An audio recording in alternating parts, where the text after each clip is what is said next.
آئیے کتاب رحمت سورہ الکہف اٹھائیں۔ اللہ تعالیٰ نے ایک واقعہ بیان کیا ہے حضرت موسیٰ اور حضرت خضر علیہ السلام کا، کہ حضرت موسیٰ علیہ السلام عزم مصمم کر کے جب چلے تو اللہ فرماتا ہے کہ ہم نے حضرت موسیٰ علیہ السلام کو جس بندے کی نشانی بتائی تھی وہ بندہ ان کو وہاں مل گیا۔ سفید چادر اوڑے حضرت خضر علیہ السلام وہاں لیٹے ہوئے تھے، تو یہ جا کے ان کے پاس کھڑے ہو گئے کہ حضرت میں آپ کی خدمت میں اس لیے آیا ہوں کہ اللہ نے آپ کو جو خصوصی علم عطا کیے ہیں میں ان کو سیکھنے کی غرض سے آپ کی چوکھٹ پہ آیا ہوں۔ کہا تم میرے ساتھ صبر نہیں کر پاؤ گے، معاملے مشکل ہیں، سفر دشوار ہے، منزل کٹھن ہے، اور میرے معاملات ایسے ہیں کہ تم اعتراض کرو گے اس کے بغیر تم رہ نہیں سکتے۔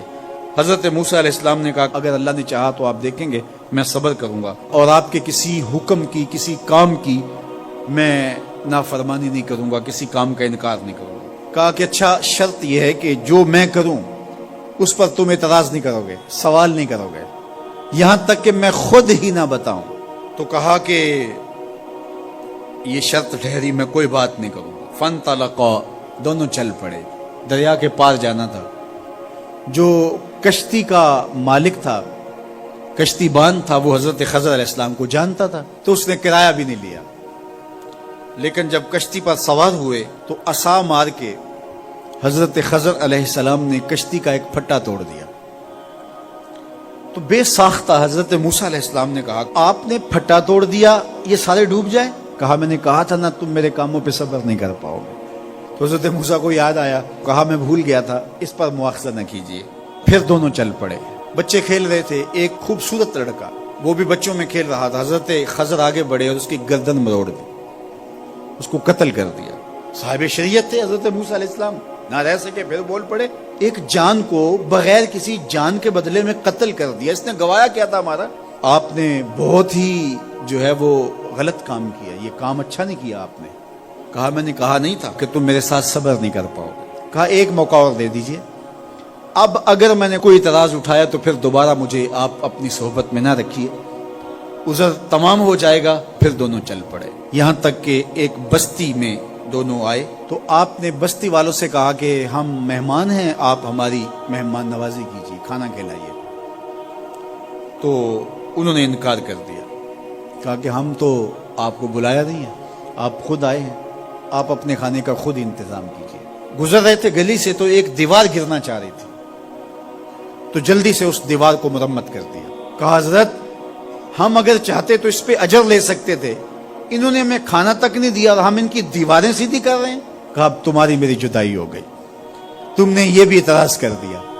تو انہیں یاد آیا کہ وہ یہ بھی اعتراض ہو گیا، اب میں تمہیں بتاتا ہوں کہ یہ 3 کام میں نے کیوں کیے۔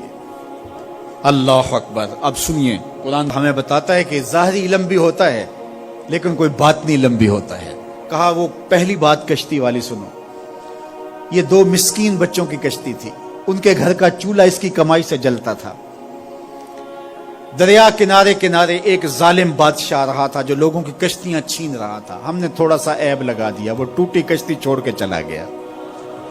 اب وہ تھوڑے سے پیسے لگا کے کشتی مرمت کرا لیں گے، گھر کا چولہا جلتا رہے گا، بتاؤ اچھا کیا یا برا کیا؟ کہا رہی بات اس بچے کی جس کو ہم نے قتل کیا، اس کے ماں باپ مومن تھے، نیک تھے، صالح تھے، بچے نے بڑا ہو کے بہت برا ہونا تھا، ہم نے اس کو قتل کر دیا، اللہ اس کے بدلے ان کو بہتر اولاد دے گا۔ دیوار کی کہانی بھی سن لیجئے، یہ شہر کے 2 یتیم بچوں کی دیوار تھی اور اس کے نیچے ان کا خزانہ تھا اور ان کا باپ بڑا نیک تھا۔ خزانہ دیوار کے نیچے ہے، دیوار گرنا چاہ رہی ہے، کسی معمولی دھکے سے گر جاتی۔ 2 ہی صورتیں تھیں، یا وہ بچے خود اپنا خزانہ اٹھا لیتے یا لوگ اٹھا کے لے جاتے۔ لوگ اٹھا کے لے جاتے پھر بھی ہاتھ میں کچھ نہ آیا، اور اگر وہ خود اٹھا لیتے تو بچے ہیں، بچپنے کی وجہ سے وہ اس کو اڑا دیتے۔ تو ہم نے اس کے اوپر دیوار کھڑی کر دی، جب تک وہ اس قابل نہیں ہو جاتے کہ یہ خزانہ نکال کے اس کو صحیح مصرف پہ لگا سکیں، اتنی دیر تک دیوار گرے گی نہیں۔ اللہ اکبر۔ وہ کسی وجہ سے دیوار قائم رہے گی، اور جب وہ اس عمر کو پہنچ جائیں گے جس عمر میں وہ اس خزانے کو سنبھال سکیں گے تو پھر دیوار خود بخود گر جائے گی اور یہ خزانہ نکال کر کے اپنے کام پہ لے آئیں گے تو کہا یہ تعویل ہے ان باتوں کی جو باتیں میرے رب نے مجھے بتائی اور یہ میں نے اپنی مرضی سے نہیں کہی اور جو میں نے کیا اپنی مرضی سے نہیں کیا.